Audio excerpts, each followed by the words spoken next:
everybody, it's Dave here from Vikings First and SKOL, and we are your two old bloggers, myself and Darren Campbell, right there. We've been talking about your Minnesota Vikings publicly for over 2.5 decades apiece. We started out with blogs. That's right, writing and reporting on the team, and then we've gone to video and whatever this is. So we're glad you've joined us. Today, we have 3 themes as usual. The first one we're going to be talking about overall's got a theme to it, not only for this theme, but all 3 is, has Kwesi Adofo-Mensah evolved? Where is he in his evolution as a GM? And then the first theme, we're talking about what is going to be his philosophy in free agency. Free agency is going to be upon us quicker than you think, and we need to figure out what in the world's going on or which ways he might lean. Second, we're going to talk about things that happened this week in Vikings land, and we're going to talk about the Shrine Bowl and the Senior Bowl, and we're talking about more on Kwesi and the power struggle, and why hasn't he got his contract extended yet? It's a good question. And then, what's all this buzz about Sam Darnold coming back? I don't know, but we're going to talk about it. And finally, we're going to wrap up with the running back position preview. We've got a whopping 2 under contract. That's it.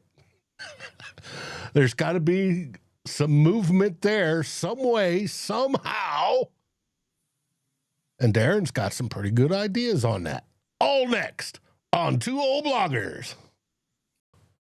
Let's rock!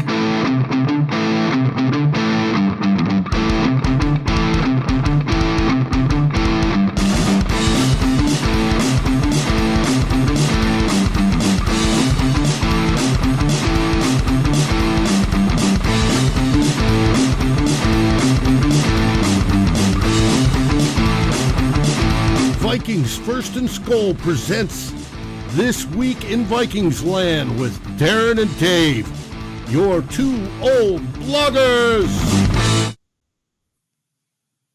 I want to welcome everybody back again. We got quite a few in the chat already, from Biggs to Doc Frodo to Bradley to, of course, the Drewster.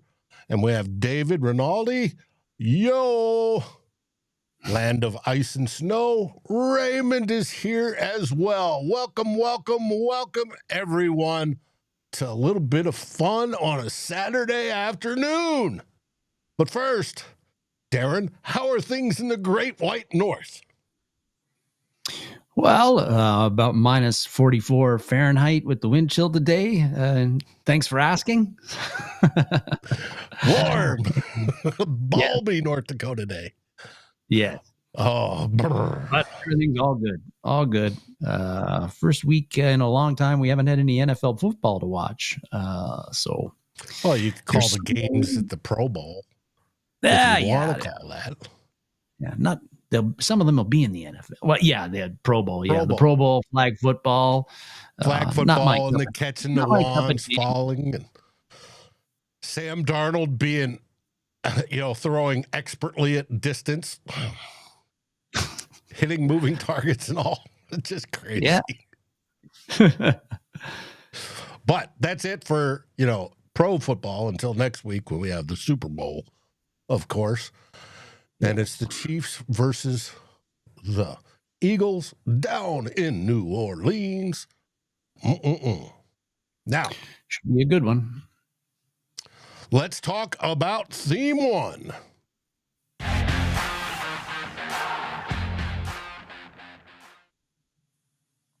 And here we go.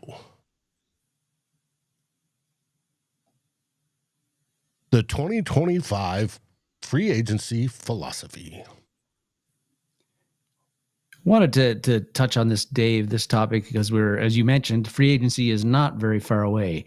And when you look at Kwesi Adofo-Mensah, since he was named our general manager in 2022, I think he's gotten pretty strong grades for his free agency signings during that period. from 2022 on to 2024. And I think there's been a few common threads in the free agent signings that he has made, Dave. One of them being that really he hasn't gone after what have been considered the biggest fishes in the sea or the lake during those free agency signings.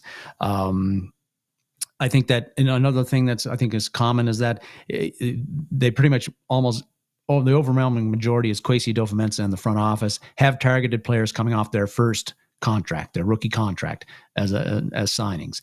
Another thing that I think has been a common thread is that they've been very reluctant to go. They haven't committed to a lot of years or a lot of market-setting signings and money in those deals. Really, the biggest deal that they've signed is and the biggest deal they've signed so far, Jonathan Greenard last year. They did go over the 3-year threshold, the 2 to 3 year threshold they'd used for previously with almost all of their signings. And he was a 4-year, $76 million deal he signed last year, $38 million of that guaranteed. But even that was pretty good. If you look at it on a per year average, he is averaging less than a per year average through the life of his contract than the guy that he replaced, which is Danielle Hunter, who signed with Houston at the same time. So I think those are 4. And the other common thing related to the third one is that, again, not setting those kind of signing deals that set a new market for whatever position they have signed. And so those have been the common threads in Kwesi Adofo-Mensah and the Vikings free agency philosophy, Dave. But I wonder if that's about to change, because in 2 of those 3 off seasons, Dave, Kwesi Adofo-Mensah had very little salary cap space to use. Now, the Vikings did some extensions and moved around some money to give themselves more room in 2022 and 2023, but going into free agency, they did not have a lot of free agent or salary cap space to spend, and that really obviously limited what they could do and who they could go after in free agency. We got it up there. Dave, you and I did a little bit of digging. I think this is fairly accurate. Heading into free agency, we might be a little bit off. I know the 2020. Yeah, I know 2024 and 2025 is accurate, but in 2022, that first off season, the Vikings had coming into free agency before they did any moving around money, they had just over $1 million in cap space available. Not a whole hell of a lot heading into free agency. In 2023, they were better, but still not very much. $8.2 million coming into free agency was the salary cap space they had.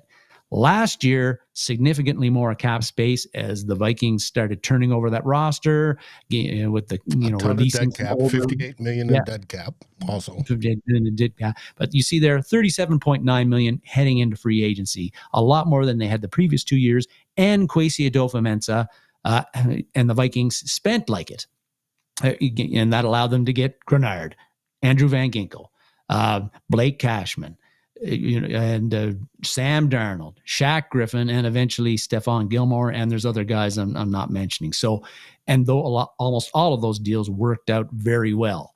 Well, this year, the Vikings have the most salary cap space they've ever had. Last year, they were 15th in the league heading into free agency. This year, they've got $57.9 million heading into free agency. Only 5 other teams have more than us.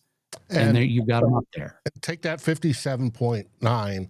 That's OTC's number.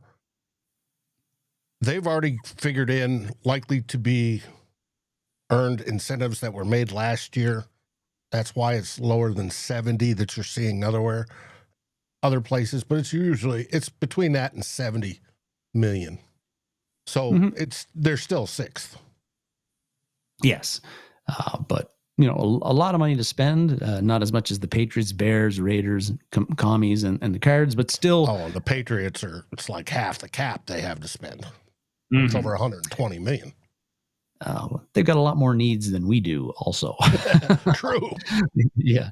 A lot of those teams do. But anyway, the Vikings are, pretty flush in salary cap space. And so that is where the question becomes, does Kwesi Adofo-Mensah and the Vikings front office change how they've attacked free agency in previous years this year? Is this the year they're going to go after the biggest of the biggest fish, like a Trey Smith, at a position where they really have a big need? And guard is one of those areas. I think that's a great question. Are they going to try to set a market in those areas with the signings and go beyond the 4-year threshold? Are they going to sign a guy to a 5-year, well over $100 million deal, something they have not done up to this point? That is a good question. At the guard position, Robert Hunt would be the guy. He kind of set the market last year, signing a 5-year, $100 million deal as a guard with the Carolina Panthers. That averages out to over $20 million over the life of the contract. Is that where Kwesi Adofo-Mensah is going to go at the guard position? Or we've got a lot of needs, right? We've got cornerback, interior offensive line, interior defensive line, cornerback, perhaps safety with how things go, running back. Are they going to go after a big fish like DJ Reed and sign him to kind of a market setting deal, much like what L'Jarius Sneed got last year when he signed that big deal with the Tennessee Titans? Dave, we've got a lot of money. We've got a lot of needs coming into it. We've talked about this before about, is it time to take big swings in free agency? I don't think that we're going to see Kwesi Adofo-Mensah make those big, go after the biggest of the biggest fish, because if you sign a DJ Reed to a big deal or a Trey Smith to a market-setting deal where he's averaging 21 or 22 million a year over a 5-year period, yeah, we got a lot of salary cap space, but also that a couple of those big signings could eat into that pretty quickly, and that if it, I think, and so the Vikings, again, like we mentioned, lots of needs there. They because of the poor drafts that we've had, particularly in 2022, and what's looking like 2023 is not a great haul either. You're not going to be able to replace the guys that we have on our team who are set for extensions, or all the free agents we have, with your draft picks, unfortunately. And we're going to have to fill some of those holes with, we're going to have to extend some of our homegrown guys like Cam Bynum, or and look at re-signing Aaron Jones, Byron Murphy Jr. It goes on and on and on and on. So if you want to get those guys, I think that Kwesi Adofo-Mensah, it's going to be tough for the Vikings, even with the amount of salary cap they have, to make one or two huge signings, because it's really going to limit their ability to fill in and, again, get enough free agents and quality free agents to fill in all the other roster holes that we have, considering we don't have a lot of upcoming young guys that we've drafted who can go into those roles.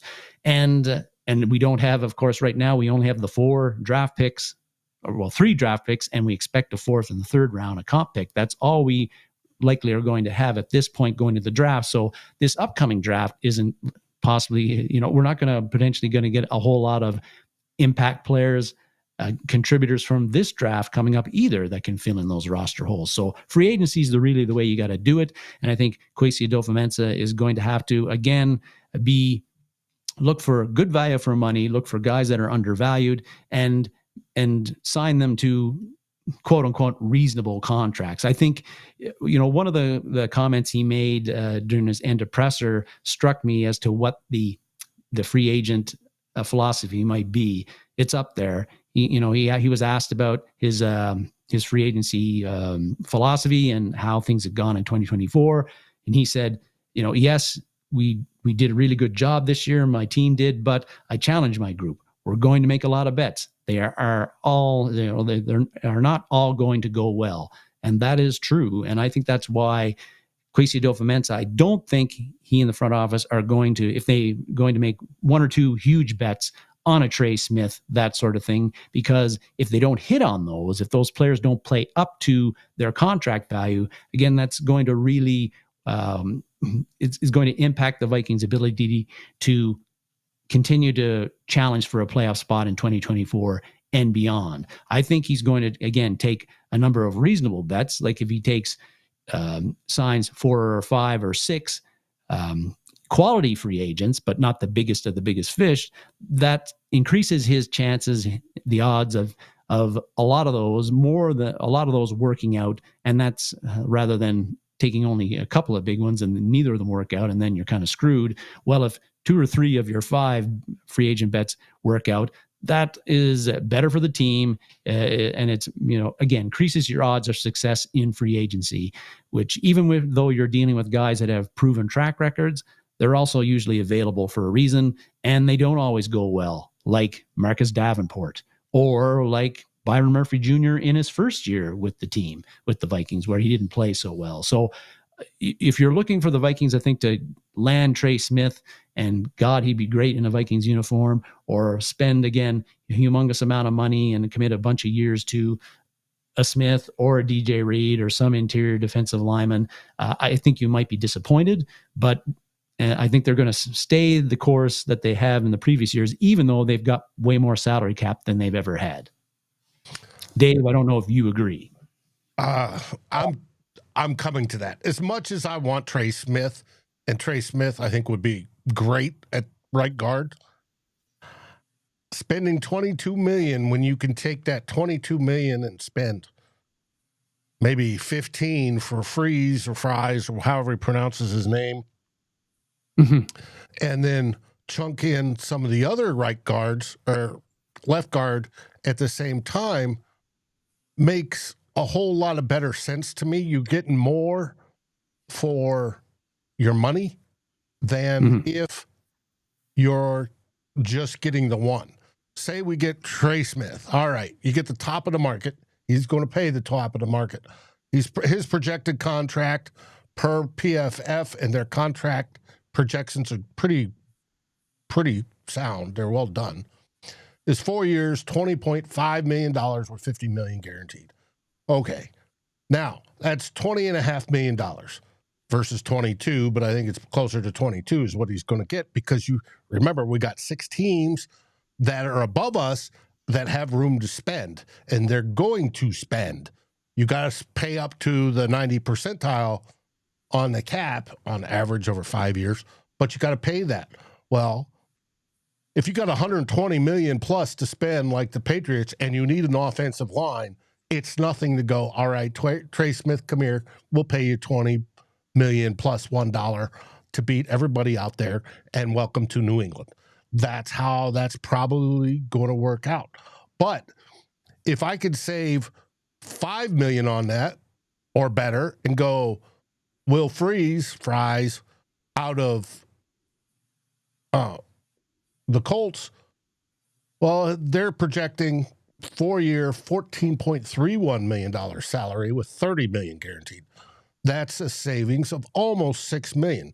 $6 million can get you another guard, right? It could be Brandon Scherf, who's a 1-year, $6 million deal. Zach Martin, a 1-year, $7 million deal. Patrick McCarry, 3-year, $8.6 million. Somebody like that to also go with it.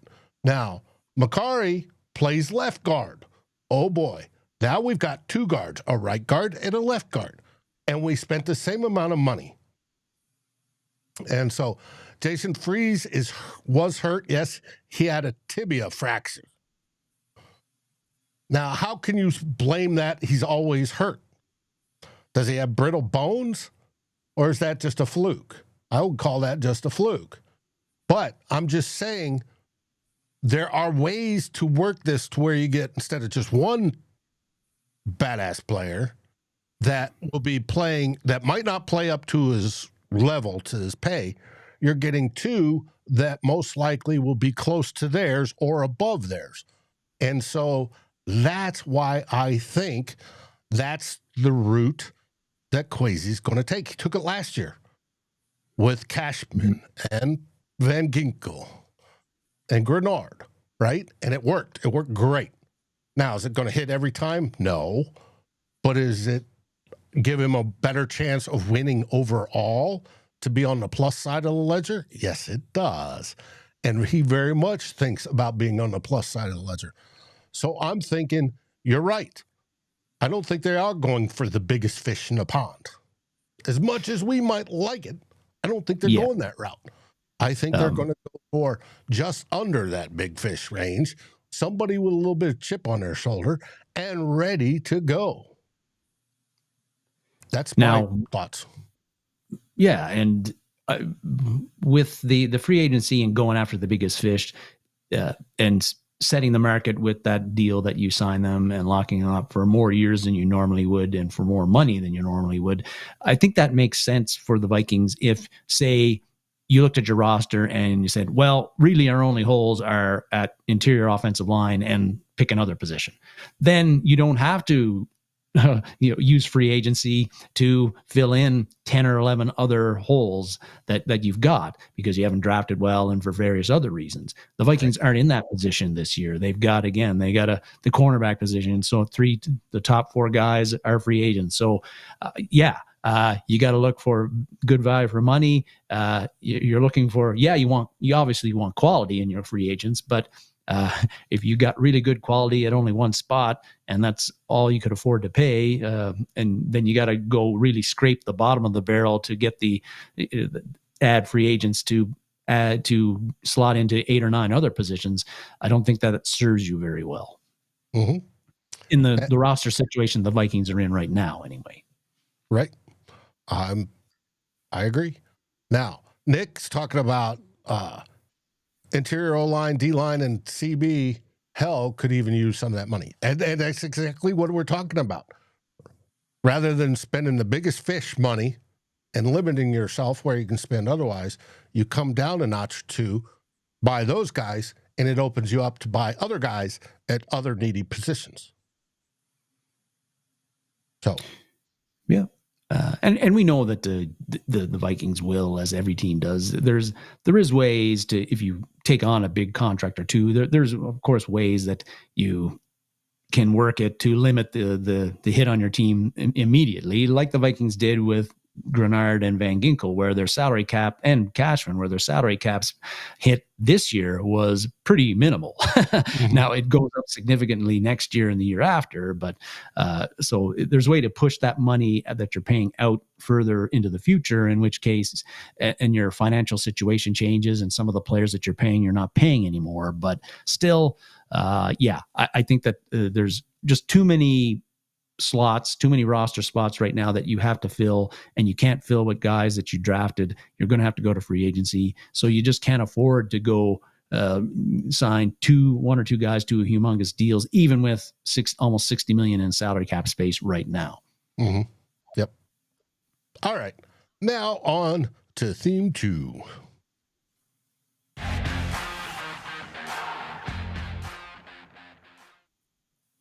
This week in Vikings land. Yes. Go get to 3 topics we're going to get to. And the first one is NFL draft talks heating up, particularly for teams, for 30 of the teams who are not playing in the Super Bowl right now. Vikings, unfortunately, being one of them. But the Reese's Senior Bowl this week, the East-West Shrine Bowl, the practices were held this week. Shrine Bowl game was played on Thursday. Senior Bowl was played earlier today. So again, the draft talk is heating up in this area, and because the Vikings are not competing for a Super Bowl, but even if they were, that means that fans and media are paying attention to the practices, to the games, and trying to figure out who the Vikings might be interested in, who fits well with the roster weaknesses that they have. And this game, these 2 games, Dave, it's, if you're a Vikings fan and you're really interested in who we're going to draft in April 2025 and who isn't, these are 2 games that you've got, the practices and the games. These are 2 events you've really got to pay attention to, because Kwesi Adofo-Mensah, since he's been the general manager, there's been a ton of draft picks the Vikings have called from these 2 games that have become Viking draft picks, and undrafted rookie free agents as well. Just 11 of the Kwesi Adofo-Mensah's 23 draft picks so far have either played in the Senior Bowl or in the Reese's Senior Bowl or the East West Shrine Bowl. And 6 undrafted, and some of those draft picks have included the likes of Mekhi Blackman or last year or Ty Chandler, those kind of guys. Also, 6 undrafted rookie free agents the Vikings have picked over the past 3 off seasons who have participated in these 2 bowl games, including Ivan Pace Jr., who is a starting linebacker for us, as well as 2 players who are looking pretty promising, Dwight McLaughlin at corner and Gabe Murphy, the edge rusher. Those are a couple of other undrafted rookie free agents who have played at those games. So that's 48% of our draftees so far over 3 seasons who have come from these 2 games, and some significant, I think, hits on the undrafted rookie free agent side of things that we've brought in. And the thing about this is that because these 2 games have traditionally always just had seniors in it, although the Reese's the Senior Bowl did last year for the first time allowed some juniors to play.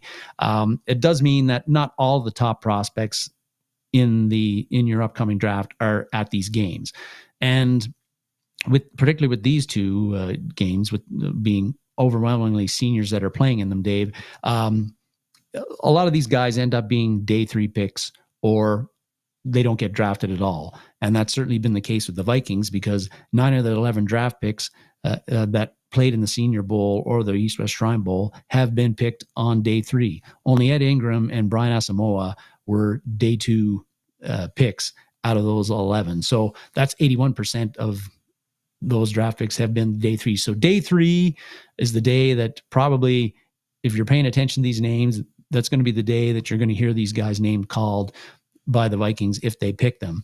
And unfortunately, again, like we talked about, not a whole lot of draft picks this year for the Vikings at this point. But we do have 2 5th-rounders on day 3.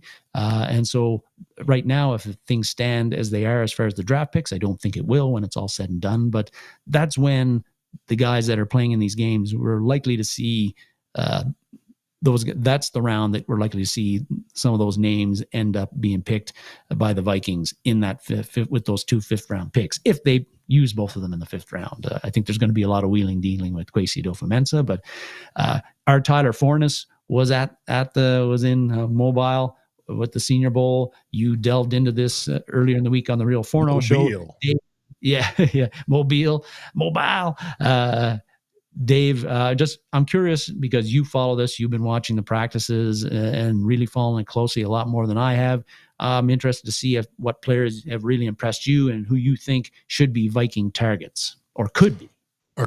Well, one that impressed me during practice and today was Arroyo, the tight end, but he'd be a great addition, but I don't see us going for a tight end. Right. So that is what it is. And you are correct that most of these guys are day 3 guys. It's the 4th, 5th, 6th round, 7th round, the guys you fill in, the hope to develop. They're not expected to start.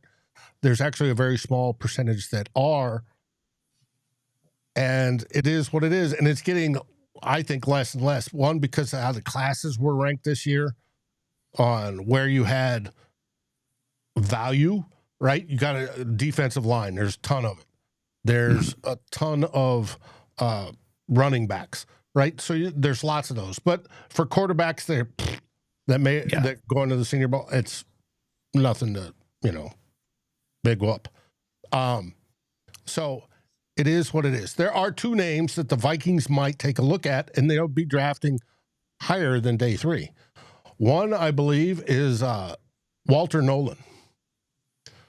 Defensive tackle from Ole Miss. This dude looked like a tight, that's not the word I want. A very dense 295-pound defensive tackle. He looks like he's 265. He weighed in at 295. He has no fat, or very little, and so there's room for him to bulk up even more. And the dude is quick off the snap. and he's pushing people backwards and getting into the backfield as well as stopping the run. This is the type of guy that would be that interior defensive lineman that could put pass pressure on. And I think Nolan is very, very good and might be in the sights of Kwesi Adofo-Mensah and Brian Flores, KOC, and the team. Now, where would we draft him? Round one? You'd have to, from what I've read. Yeah, and that's a question if he makes it to us. Mm-hmm. And if the question of trading down to get more picks, it's how much you're measuring value.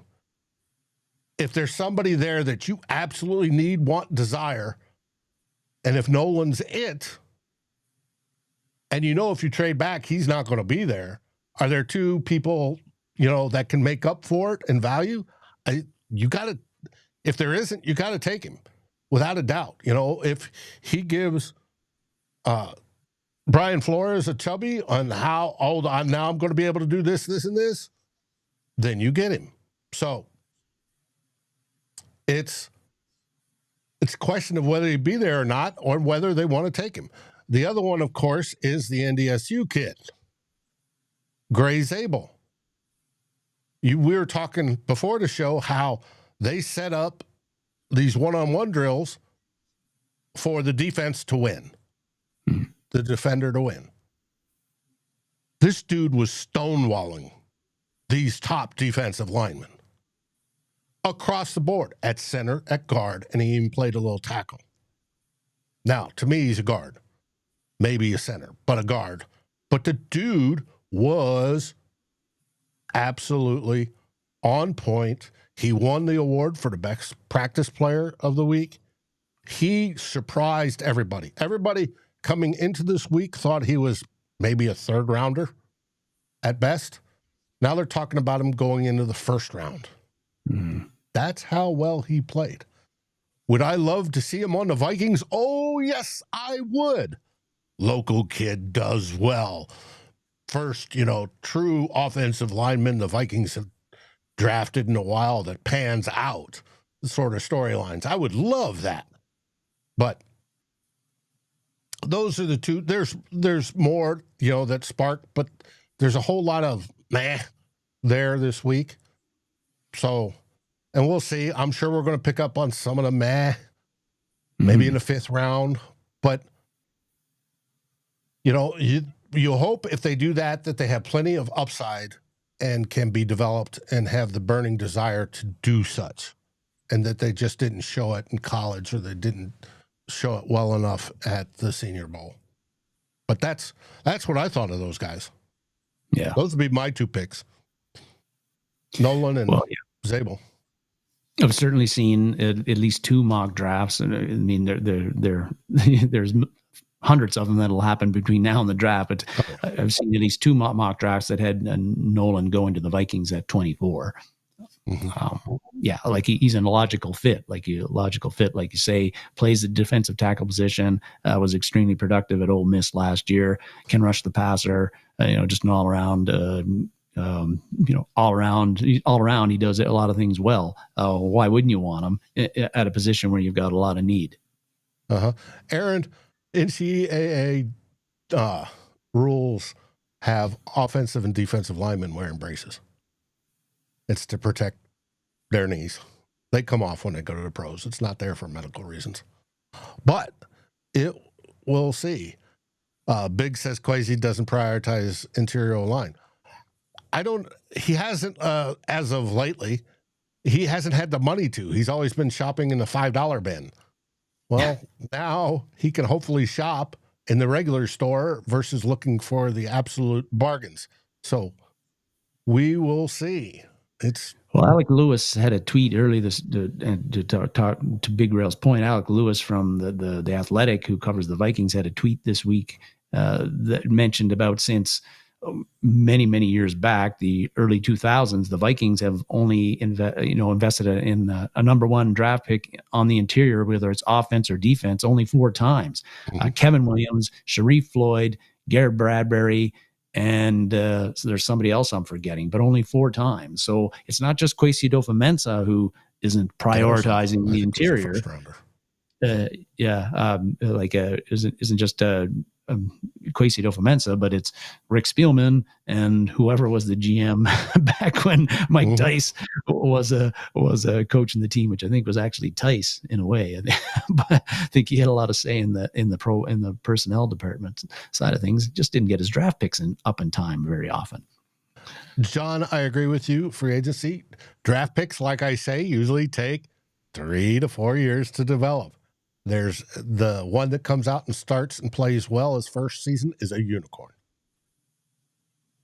That's a higher shot. That's like, in roulette, putting it on all your money on the green one.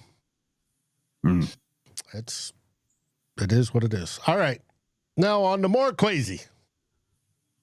Well, yeah. Last week, the news, the announcement came out about Kevin O'Connell signing his extension, although no terms were released on that as far as years or the financials.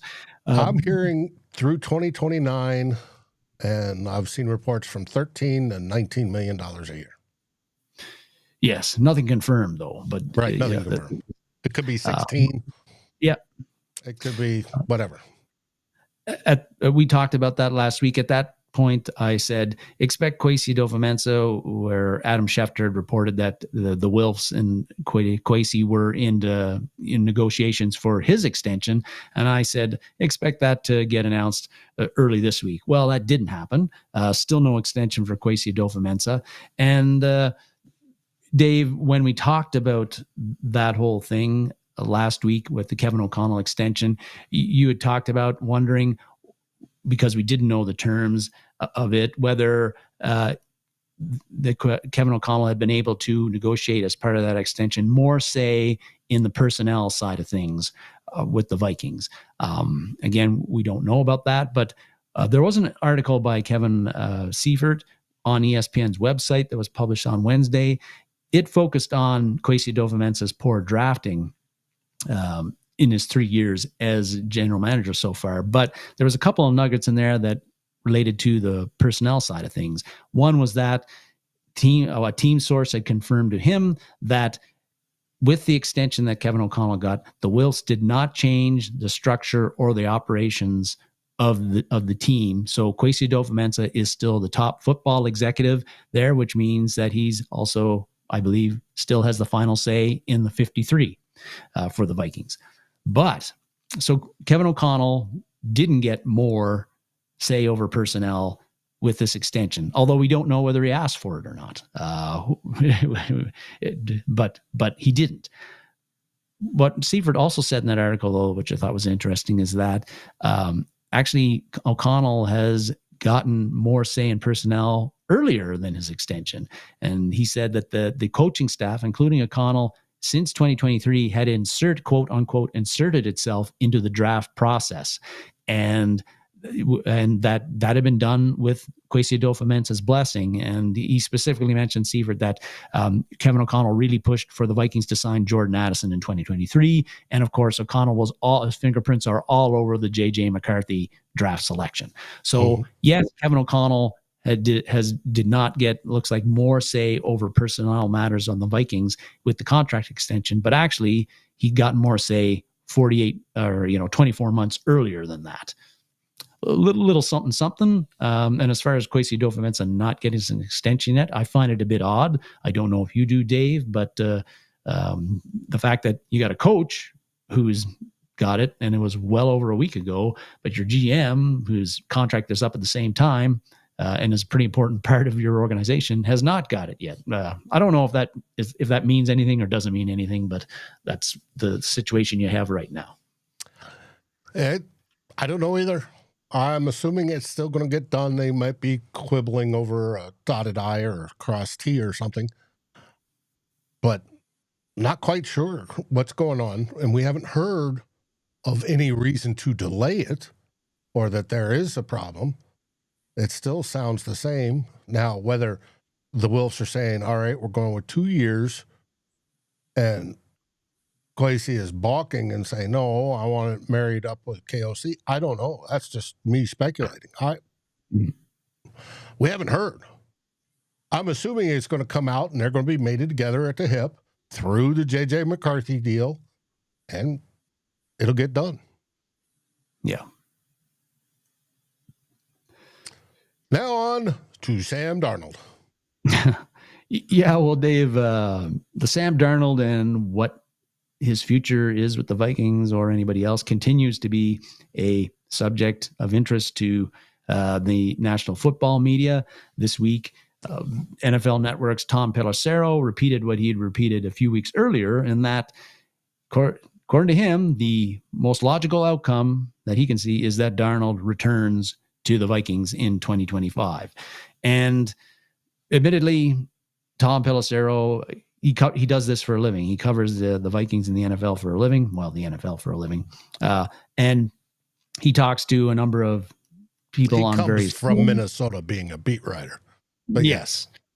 But he covers a number of teams and talks to people that I don't even get anywhere near on football side of stuff. So if he's saying that, you do have to take it seriously. But from the outside looking in, Dave, I just can't buy this. Like, to me, Darnold returning to the Vikings in 2025 seems like the least logical outcome when you look at the again, like the market that Sam Darnold was going to have, how his signing, even with the way you can structure contracts, could impact the Vikings' ability to be as active as they possibly would like in free agency this year and even beyond this year.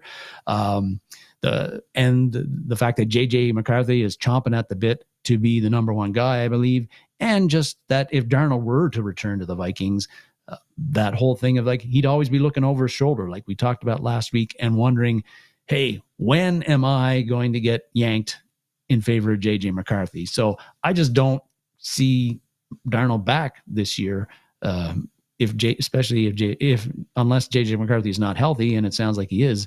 Dave, am I missing something here? Possibly. Now, I just looked at bookies.com today. They have the odds of where Sam Darnold's going.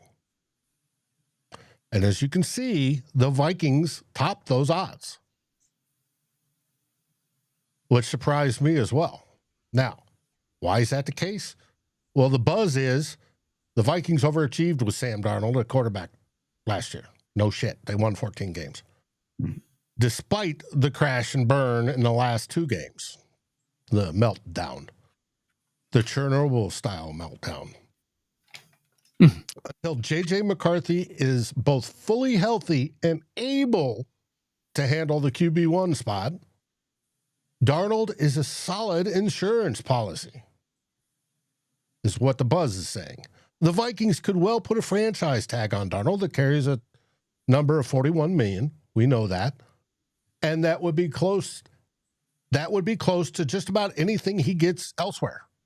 They figure he's going to get over $40 million, right around $40 million in a contract, which is the same contract that Baker Mayfield got with the inflation in the cap. So they figure that he will probably come back. One, because KOC loves him, right? And to me, my take is somebody in the Vikings organization is either feeding this on purpose as a diversion to get his price up, bidding war, possibly, or they have an aversion, a risk aversion. They, and it's the same story we heard with Kirk Cousins. Oh, we know what he does. He can win. He's got this. He's got that. He's got Justin Jefferson. He throws so well. Justin Jefferson might want to leave if he leaves. Oh, boo-hoo-hoo-hoo. Got to keep him. Right? And there's that risk aversion thing that keeps to sneak in. I don't know if it's coming from the Wolves. I don't know if it's coming from Kwesi. I don't know if it's coming from Kevin, because Kevin's so close to these guys. After all, he won 14 games. Yeah, but he melted down in the 2 most important ones.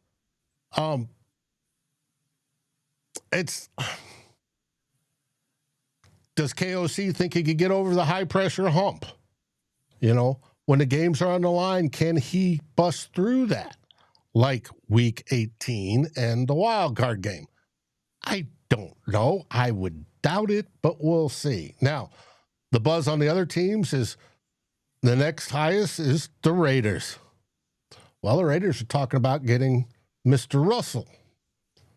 Well, we'll see. Now, the Raiders want to solidify their quarterback while they have Pete Carroll, obviously.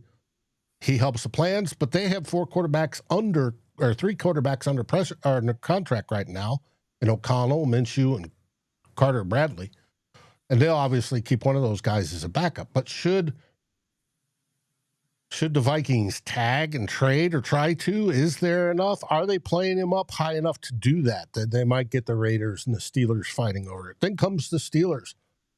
The Steelers are stuck in their own Groundhog Day tomorrow. Where, they reached it. They had Russell Wilson, Justin Fields. Russell Wilson's now going to be gone. They're debating whether to sign Justin Fields. And it's just, Steelers have one QB on contract. And that's Skylar Thompson. So they have enough cap space. They have over 43 million, but it's not great. Now, as we all know, if you sign somebody like this at big dollars, you can manipulate the cap. But I don't know. The Giants, does he want to go back to northern New Jersey? Nope. They could use him, but I don't know. The Jets, that's the Giants only 10 times worse. Yes. Plus Aaron Rodgers, that whole saga to follow back. No. Cleveland, maybe.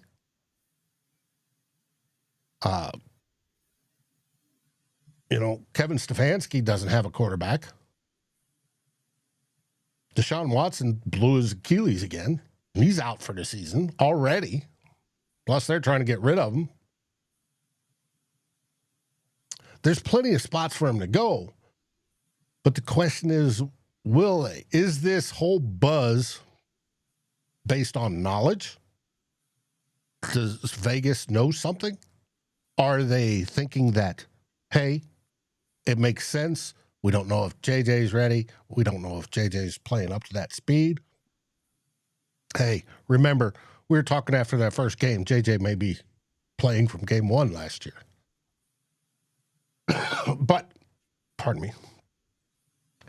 Or is it just smoke and diversion to run up his price? Could be.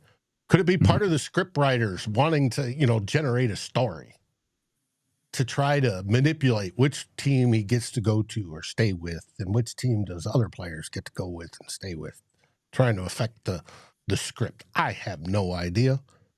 Do I think we should? The J.J. McCarthy era start is my opinion. But I found it interesting when I looked up those odds. They are current as of yesterday. So if you want to wager some money, there's your odds. So, yes, North Phoenix, the Rams are on there as well, and so is Seattle. Hey, Drewster says, Dave, the Raiders know something. When have they ever? That's a good question, Drew. When have they ever?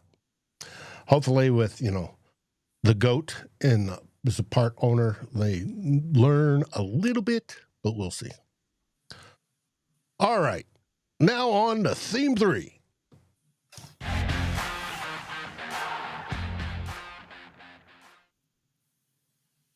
The running backs. Yeah, on to our second positional analysis of the offseason, Dave. Yes, the running backs. And I think this is a position, Dave, that and there's already been some running back talk in the chat from Nick and others. Thank you very much for chatting and keeping the convo going in there. But yeah, running backs, I think this is a position where I think it's due for, I think, quite a bit of a shakeup this offseason. And the number one, I think the one of the decisions the Vikings have to make, probably the biggest decision they have to make at running back right now, is what do you do? Do you run it back with Aaron Jones? Do you run it back with him as your number one running back? or do you not run it back with him as your number one running back?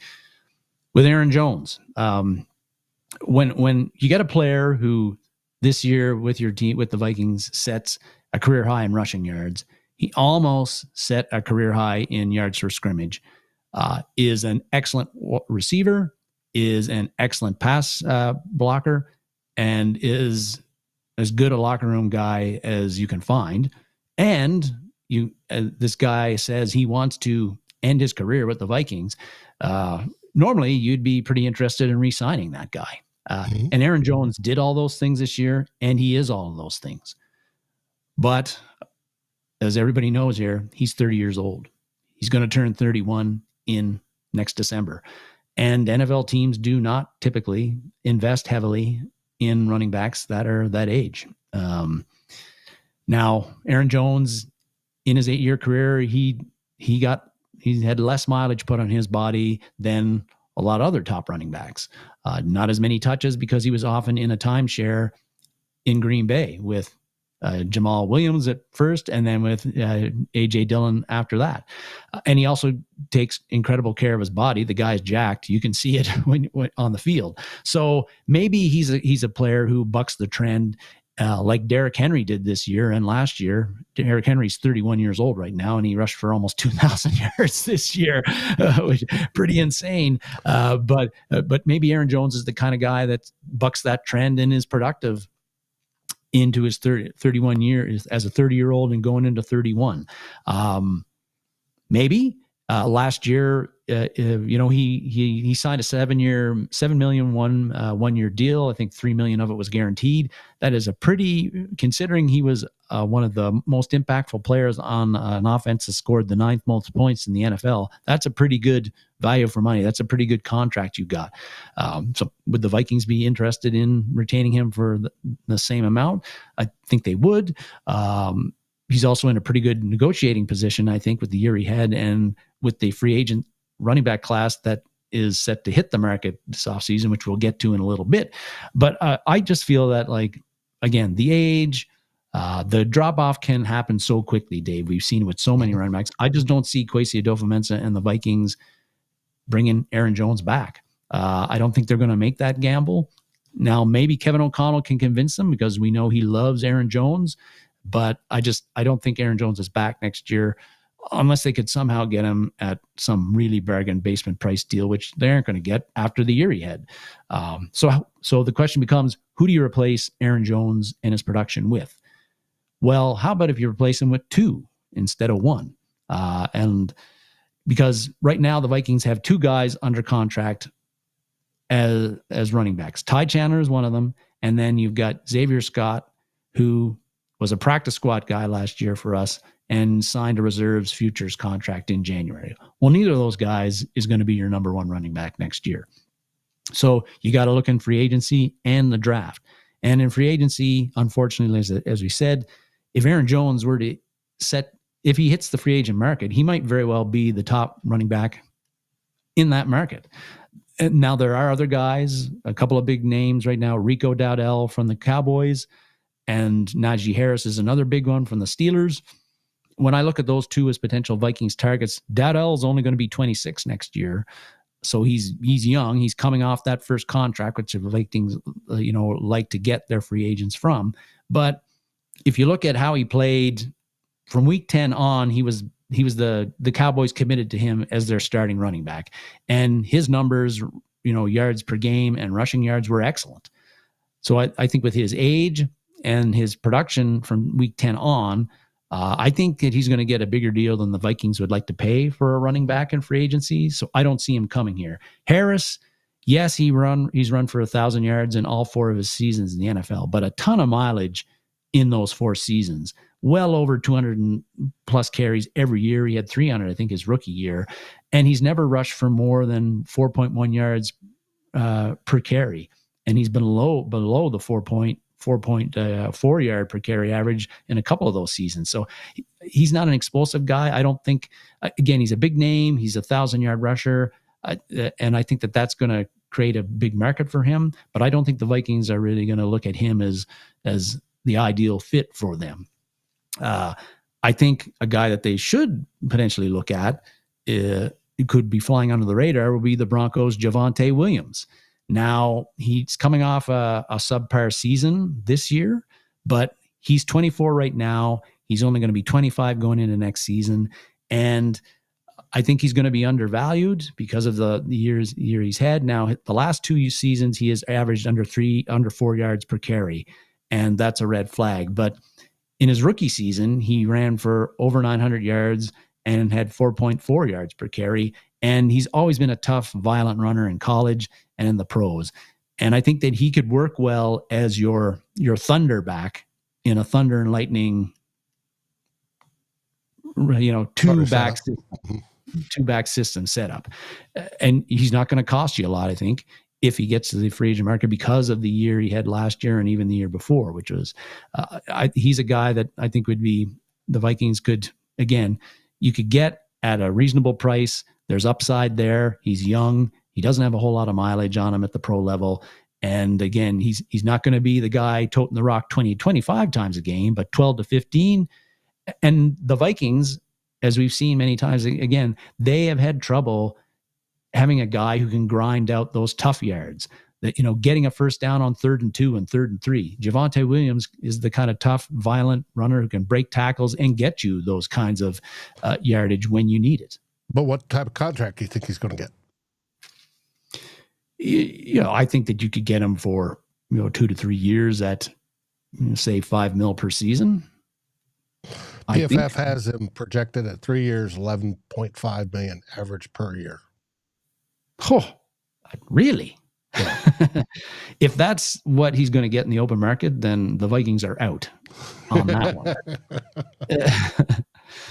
But I don't see where he would get that. But anyway. Well, we talk about 2 years ago, running backs didn't matter.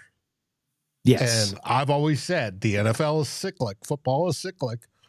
We go from, run this style, the wing tee, to run the option, to run the I, to now we're spread out again, and now we're starting more option, and we're throwing more, we're doing this. Defense has changed, so we got to come back to running. We need to come back to bigger linebackers and such, and safeties in the box to stop running backs that are doing well, like we see this year.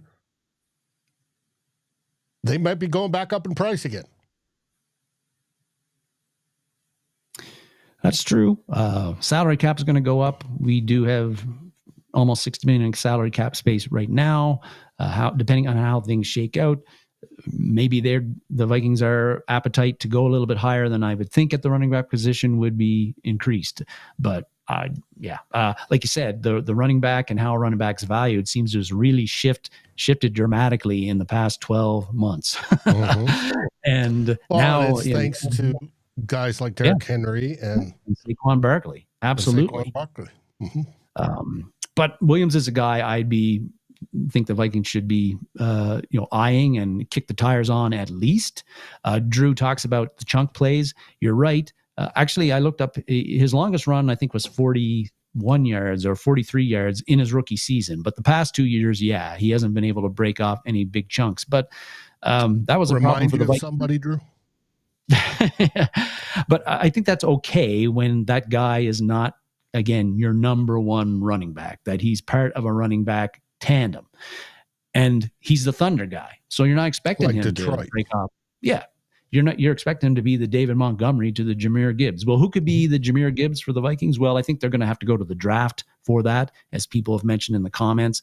This running back class, luckily for the Vikings, is loaded. And this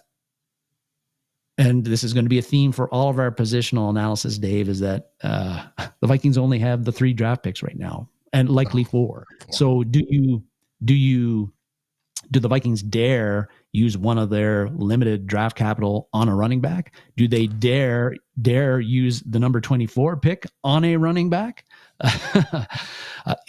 Part of that's going to be answered by free agency and how the Vikings address various positions and who they get and what holes they still have to fill. I think, obviously, even if the Vikings get a running back in free agency or re-sign Aaron Jones, I think they need to draft a running back. But other needs might be addressed in free agency that allows them to make a pick in a higher round for a running back. The other thing is I feel that Kwesi Adofo-Mensah is going to trade out of 24 to either lower in the first round or maybe out of the first round altogether. So if you can get a second rounder, third rounder, and a fourth rounder in the various wheeling and dealing that he does in the draft, that gives the Vikings more draft picks to, take a running back and also, get to pick an interior offensive lineman or an interior defensive lineman or a corner or whoever else they need than what they have now as far as draft capital. And so I don't know if a first round running back is where we go. If we stay in the first round, I just don't see that. But second and third round, if we can get picks there, well, then like the Boise State guy, Jonty, he's going to be long gone by the time we pick. So he's out of the question. I think Drew had mentioned in some chats that he probably doesn't get past the Cowboys, who I think are drafting at 12. Or something like that. Yeah, he's up there. He's this considered guy, a blue chipper. This guy wasn't too far away from rushing for 3,000 yards this year. So he's going to go early, especially with the way running backs are viewed lately. So don't worry about him. He's going to be off the table. But there's lots of other guys. Caleb Johnson from Iowa. I think Amarian Hampton from North Carolina. Junkins from Ohio Bucknuts, like Drew says, or Trevian Henderson from Ohio Bucknuts. Those are guys. Could you get them in the second round or the third round? If you can, those are the guys, and they're explosive backs. They're kind of more of the home run hitters, more of the lightning type of running backs. Those would be guys that the Vikings could look at early on to address the running back position and give Javonte Williams or Aaron Jones or whoever they got in free agency some help and split the carries a bit. And I'm not a scout, Dave. I admit I haven't watched the tape on all of these guys, but I did watch some of the tape on Caleb Johnson from Iowa. And let me tell you, I know it's highlights, and there's a reason they call it highlights. They don't call them lowlights, but this guy had me excited. I looked at him, and again, I saw him running through a lot of huge holes, which are not going to be there at the NFL level. But I saw him, Dave, and I immediately thought, this guy reminds me of Robert Smith. The upright running style he has, the smooth glide he has, the way he can kind of bounce off tackles, the way he looks effortless just blowing by guys who have an angle on him. He's a big play home run threat, and I'd love to see him be a Viking.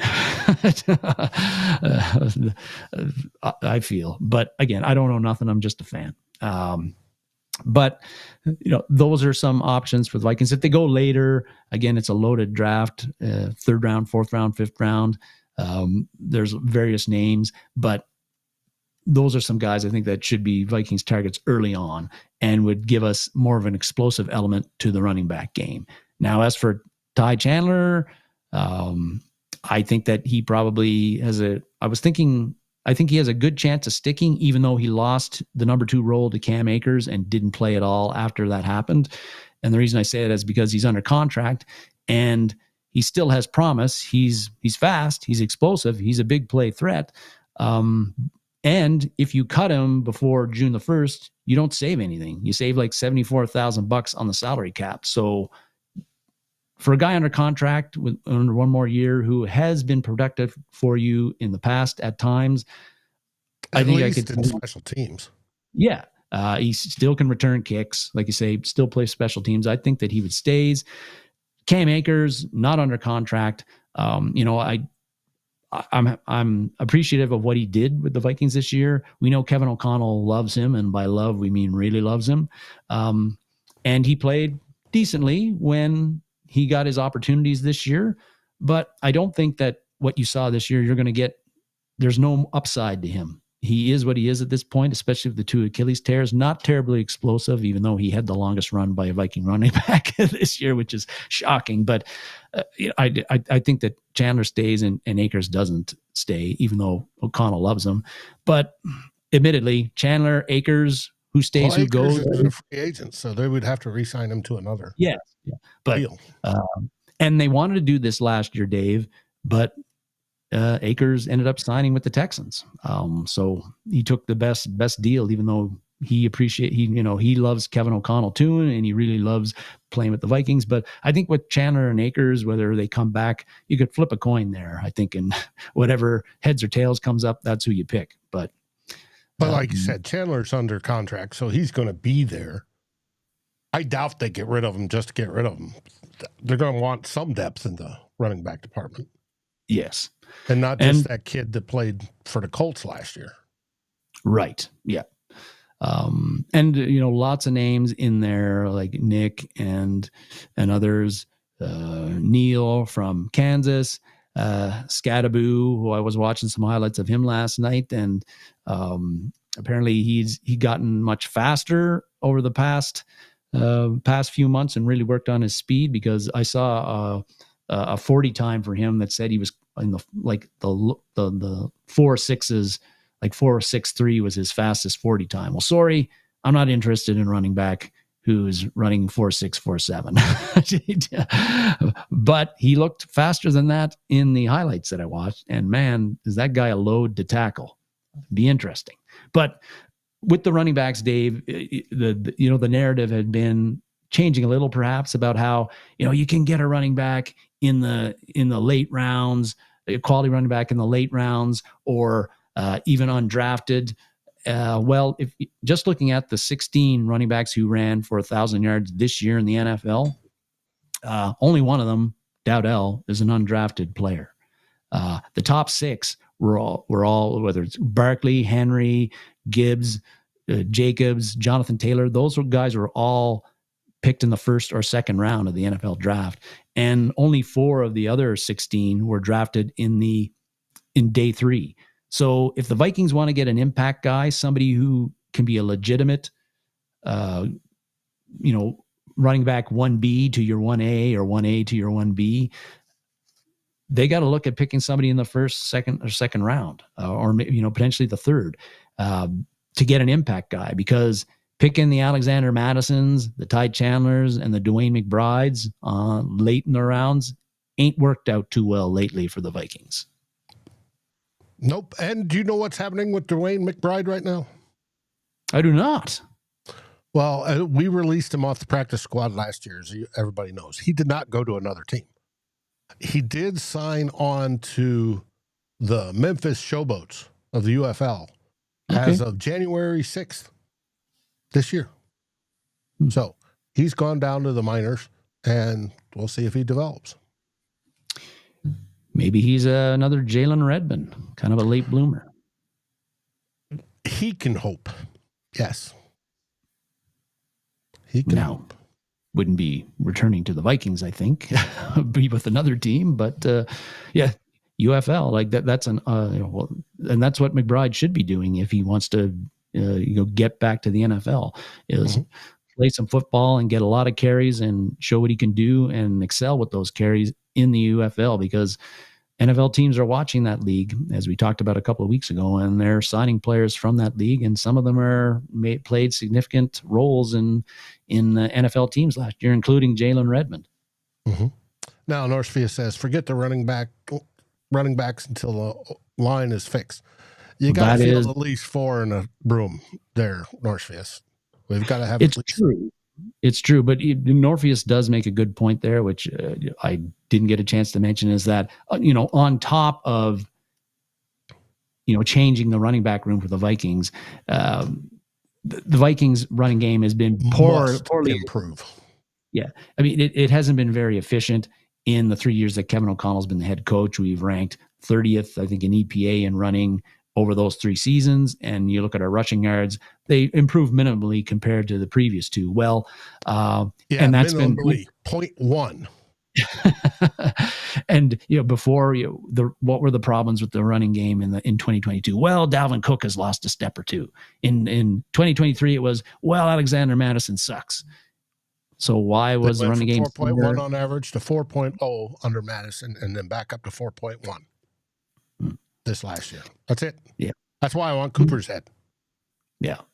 We need an O-line coach that can coach O-line as well as a run game be a run game coordinator.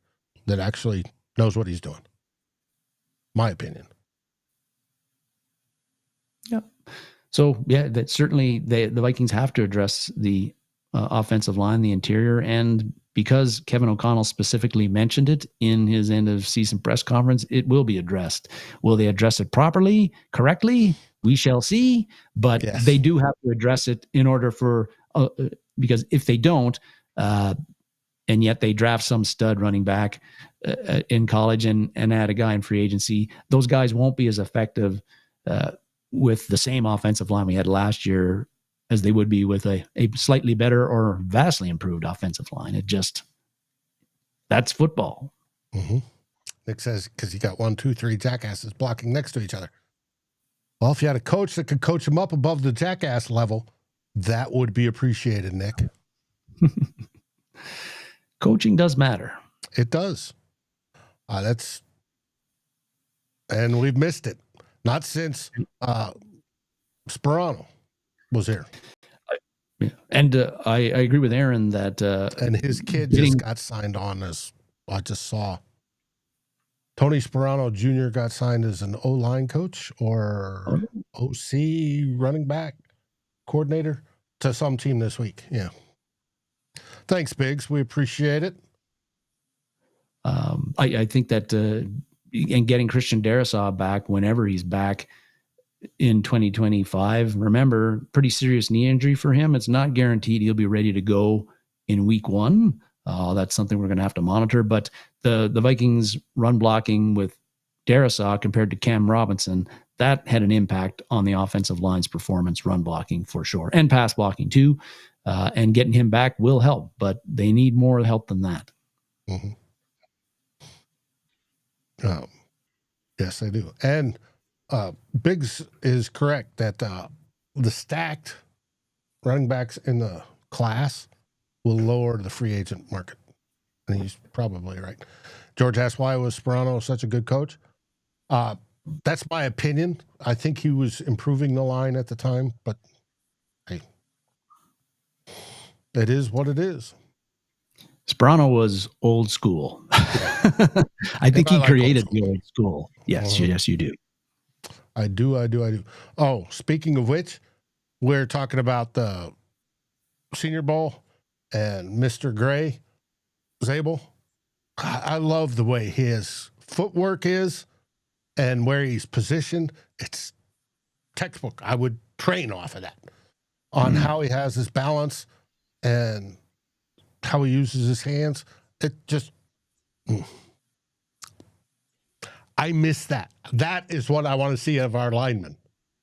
Anyways, unlike what we have currently on the interior. And a coach can coach that. Dave, not the biggest Chris Cooper fan. No, and I didn't have anything against him up until, the results. He's probably a really nice guy, and we probably get along great. But it's the results. The NFL is a result-oriented business. Got to produce. If you're not producing when it counts, see you, Sam. Mm-hmm. Type deal. It is what it is. We want to win Super Bowls. I'll take the first one. Then we'll go on to the dynasty. Yeah. So, well, that's our show today. I want to thank everybody, and we appreciate you. Aaron's good to see you. Norsefius, Nick, of course, Drewster, George, everybody that's been in the show so far. You guys have absolutely rocked. Biggs, of course, Norsefius there, being the mod. You rock, buddy. Appreciate it very, very much. Next week is Super Bowl. It'll be our last Saturday show of the season. Then we're going to move to Sunday the following week for two old bloggers. Now, Monday, we have the real Forno show, and he's going to have a more direct line and more reports from Mobile. He's already back home. Thankfully, he got really, really sick food poisoning Wednesday night, which is not good. and he's still recovering from that. But he'll be fine by Monday, hopefully. And I'm sure we're going to hear that story. What caused it? Was it the Waffle House, or did he go out for seafood that was bad? We're going to have to wait and find out. I don't know yet. So it's going to be interesting. Any last words there, Darren? What was that restaurant he was raving about last year? I think it was a seafood restaurant. It was a seafood restaurant. Yep. That's why I'm wondering if it was he got some bad seafood or something. But we'll find out on Monday. All right. Well, gonna have to watch that one. And everybody on the chat, you should as well. Hey, nothing to say, but we're getting close to the time of the year where we have wave goodbye to NFL football. Not looking forward to it, but sort of looking forward to it. But anyway, see how things go next week. Just SKOL Vikings, baby. Thanks for watching. Thanks, George. And after their hiatus, Drew says he's going to be back live on Monday. Woohoo! All right. With that, SKOL Vikings, everybody.